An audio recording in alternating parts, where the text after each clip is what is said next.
Hi guys, this is Alaya Jen and welcome back to my YouTube channel. So meron akong isang subscriber, shout out sa'yo. Hindi ko na naalala yung name niya, pero ang tanong niya is kaka-comment niya lang.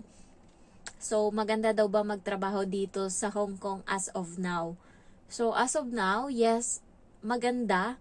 Pero ayun nga, kanina meron na namang isang domestic helper na nagpakamatay. So, nagbigti siya sa kwarto niya. Pasensya nyo na yung kilikili ko. Maputi naman siya pero maraming balahibo. Hindi ako nag-shave eh. Minsan lang ako nag-shave guys. Siguro sa isang buwan, isang beses. Kasi nga, nakaka-infection siya ng kilikili pag always mag-shave. Eh, hindi naman ako makakapag-wax dito kasi walang trabaho, walang time. So, maganda siya magtrabaho kasi same time, yun nga yung sabi ng kapatid ko, gusto niya kasi same time daw sa Pinas. So, kung tatawag siya sa mama ko, hindi niya na kailangan mag-adjust. Sa Kuwait kasi, gabi doon sa kanila. Tapos, antok na siya. Inaantay niya pang magising yung mama ko para makatawag siya. Eh, buti na lang kamo yung mama ko nagigising na ng alas 7 ng umaga, alas 6. So, may time pa yung kapatid ko tumawag. Pero, late na yan sa kanya. Para mga 12 na yan ng midnight. Kaya, yun yung time minsan antok na siya. Kailangan niya pang antayin para magising na yung anak niya and yung mama ko para makausap niya. So, gusto niya yung nandito sa Hong Kong kasi, same time. Kung ano yung oras ng tawag niya doon, ganun din. Alam niyo yun.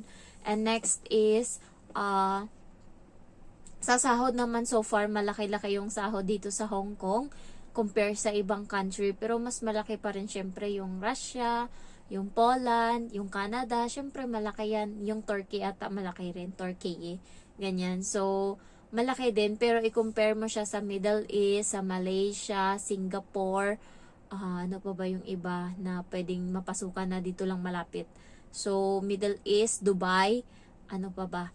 Yan, Bahrain. Yan, malaki-laki pa rin yung Hong Kong kahit pa paano. Pero konti lang naman yung difference. Ang kinakatakutan ko lang sa kapatid ko kapag nandito siya, baka hindi niya kayanin yung pagkain dito sa Hong Kong. Yun yung sabi ko sa kanya. Kasi nga, sanay siya doon sa amo niya na kahit paano may matino siyang pagkain. Pagdating dito sa Hong Kong, kahit choysam lang yan, pasalamatan mo na. Parang ang laki-laking bagay na na binigyan kanila ng choysam. Meron nga akong, hindi ko siya kaibigan, pero taga-probinsya siya namin. And nandito siya sa Hong Kong. Pinakain siya ng palaka. So, nag-live siya guys kasi mahilig siya mag-reels. And then, kumakain siya tapos nakita ng mga taga-amin na palaka yung kinain niya, and mostly sa amin hindi kami kumakain ng palaka. So nakaganon yung palaka yung hita, tas ito, tas sabi ng viewers niya, ano yan? Palaka yan kinakain mo? So wala siyang choice kasi yung ulam niya lang is kanin tsaka yung palaka na 2 peraso ata. So kahit alam ko hindi siya kumakain ng palaka kasi bilang lang sa amin yung kumakain ng palaka, siguro sa isang barangay, konti lang talaga, hindi kami kumakain ng palaka sa probinsya. Mas maraming mga isda doon, makakakuha ka tsaka gulay, hindi namin kailangan ng palaka. So, nagtanong sa kanya, ano yan palaka? Sabing ganun. So, hindi siya nag-reply, pero palaka talaga yun. Yun lang yung dito sa Hong Kong. Pasalamatan mo na kung ano yung ibigay nila ng pagkain.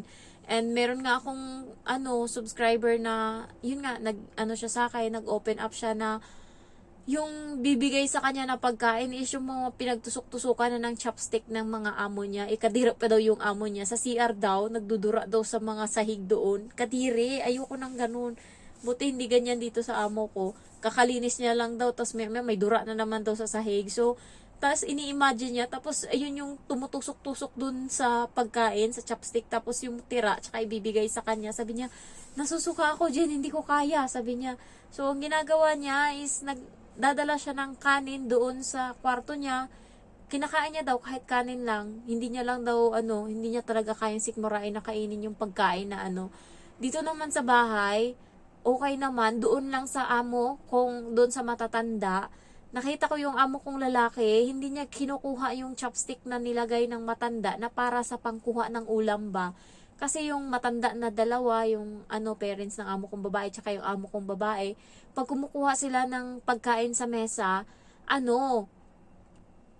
may sariling, dalawa yung chopstick, dalawang pares yung chopstick nila. Yung isa is pangkuha doon sa ulam, tas yung isa pang subo nila sa bibig. Nakita ko yung amo ko, isa lang yung chopstick niya. Kung ano yung kinuha niya doon sa pagkain sa mesa, yun din yung kinukuha niya, yung kinakain niya. So, hindi ko alam kung napansin nyo ng matanda, mapapagalitan na naman yan siya pag mapansin ng matanda. Kasi nung nakarang pinagalitan siya, yung amo kong lalaki, kasi sa ganyan niyang ginagawa. Dito sa bahay, okay lang kasi sila lang naman yung kumakain. Nakabukod naman ako. Ayan. So, maganda siya kung maganda. Lalo nung umuwi ako ng Pinas, emergency. Madali lang umuwi. Tsaka mura lang yung pamasahe. 3,000 pagka natsambahan mo. Sa Agoda lang kayo kumuha. 3,000 lang nasa Pinas na kayo kapag Manila lang kayo. Pero pag probinsya, mahal-mahal talaga pag sa probinsya pa kayo. So, next is, dito guys, nakaka-day off nga, ayan, so makakagala ka, so i-ano nyo lang talaga yung i-ano nyo lang talaga kung sino yung kasama nyo na mag-day off, ayan, huwag kayong magpapaloko pag usapang pera na iba yung kaibigan, iba yung pera, separate nyo yung ganyan, kasi yun nga, nagpakamatay yung babae, nasabi ko na ba, sa kwarto niya, kasi nga, pera yung dahilan. Yan, siguro nangutang yung kaibigan niya tapos siya nagbabayad. Syempre, may mga utang din yan sila aside sa alam nyo kasi dito sa Hong Kong, 3 bangko hanggang 4 na bangko yung pwede mong utangan. Pag nasa public ka or prime, pwede ka pang mangutang sa HS, tapos may TC pa. Ayan, tapos may isa pa na pwede ka pang mangutang. Kapag nakautang ka na sa public or sa prime, pwede ka pang mangutang sa HS Bank, pwede ka pa uling mangutang sa TC na brand, bank. Hindi ko alam yung TC, hindi ko alam. Pero yung kaibigan ko na nagrasya, 3 bangko yung inutangan niya. Ayan, tapos yun nga, si Nessa na nasa Russia na din ngayon, na subscriber ko, 3 bangko din yung inutangan niya. So, marami. And, syempre, yun ngayon, nakautang ka ngayon sa Prime, ganito kalaki. Ginamit ngayon yung pangalan mo sa kaibigan mo kasi sabi hulugan niya every month yun. Wala ka ng pang-extra doon kung hindi siya makabayad and pangalan mo yung ginamit, yun yung nagkandaletse-letse yung buhay mo. Kaya, inend niya na lang yung buhay niya kasi wala na, stress na siya talaga.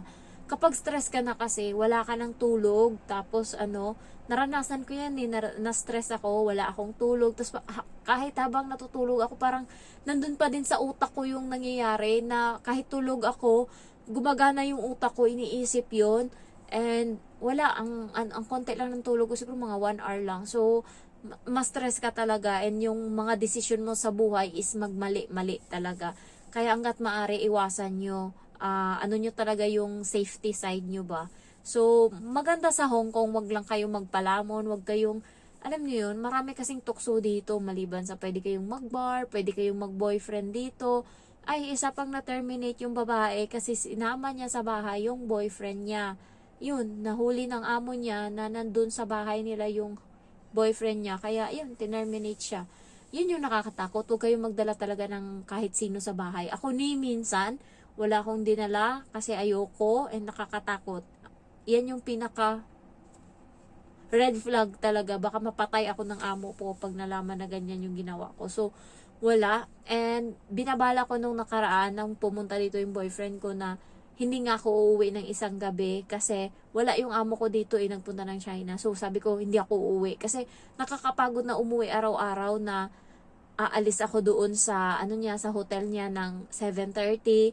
Tas uwi ako dito sa bahay, tas matutulog ako, tas gigising ako ng alas 6 or alas 7, alis na naman ako, puntahan ko na naman siya. So nakakapagod, so iniisip ko, gawin yun na hindi mo na ako uwi. Pero alam mo yun, magtatalo talaga yung isip mo. Syempre, nagtatrabaho ka dito kaya at the end of the day, pinili ko talaga na umuwi talaga. Uwi talaga ako noon. Kahit na antok ako. Alam mo yung sa 4 na araw na magkasama kami, nung umalis na siya, tapos nagtatrabaho ako, binawi ko talaga yung tulog ko. Kasi, grabe, parang antok talaga ako sa ganun. Ang konti lang ng tulog ko. So far naman, okay naman dito sa Hong Kong. Tsaka, yun nga, yung advantage is makakautang ka dito. Kung may gusto kang ipagawa sa Pinas or gusto kang pundar, makakapundar ka, mabibili mo yung gusto mo. Yun lang, bayaran mo ng ilang months yun. So, yung nagka-emergency nga ako, Buti na lang natapos ko na bayaran yung sa bangko ko. Pangbili ko na sana yun ng materyales sa bahay yung ano, yung pang ano sa ate ko, yung binigay ko sa ate ko na namatay. So, pangbili ko na sana yun ng materyales pero wala, napurnada na naman. Kaya, nagpipray ako kay God na sana wala nang problema na darating kasi baka hindi ko na kayanin. Parang, sagad na ako ngayon. So, kung may bago na namang problema, baka hindi ko na kaya. Parang, hay, pagpahingayin niyo muna ako. Pasan ko na lahat eh. Parang ganun. Nakakapagod siya guys, nakakapagod. Tapos, ayun, okay lang sana kung yung ate ko buhay pero patay na yung ate ko, yun yung nakakalungkot. So, wala, hindi niya nakikita na yung binigyan ko siya ng pera, hindi niya alam, ganyan. So, wala siyang alam kung ano yung tinulong ko sa pamilya niya. And, naano lang ako kasi, parang nagtambak-tambak ngayon yung problema ko. Ang dami ko kailangang pasanin. Pasan ko pa ngayon every month yung ate ko, yung anak niya na naiwan. So, ako yung naka-shoulder ng gatas ng diaper every month. Tapos, yung mama ko pa, yung bahay pa, and underestimate ako ng mga kapitbahay. Marami nang naririnig yung mama ko na, yun nga, pinag-uusapan nila ako na patayo-tayo daw ako ng bahay tapos hindi ko naman daw tinapos. Ang nasa utak ko, wala naman silang pakialam kahit maglumot yan dyan yung bahay na pinagawa ko. Hanggat hindi kayo naggumastos dyan, hanggat wala kayong ambag, wala kayong karapatan na magsalita. Yun lang yung nakakainis. Tinatanong nila kung kailan daw matatapos yung bahay ko, ganyan. Hindi naman nila ako yung tinatanong, yung mama ko yung tinatanong nila. So, wala silang pakialam kahit hindi yan matapos, hindi naman sa kanila. Naiinis lang ako kasi parang, alam mo yung kapitbahay namin na dati grabe yung makabully sa amin. Tapos parang, ayun nga, yung bahay namin hindi matirahan kahit sabihin mong hollow blocks. Yung bahay niya mula sa ano, sa, sa pinaka, ano talaga, pinaka ganyan, pinaka ground. Parang mga ilang ano yun, hollow blocks na patong. Siguro, alam mo yung hanggang bintana. So, ganun yung nangyari. Proud na siya nun kasi dati, yung bahay talaga nila, puro kahoy lang, alam mo yung ano, hindi matibay. Tapos ngayon parang naka ano sila,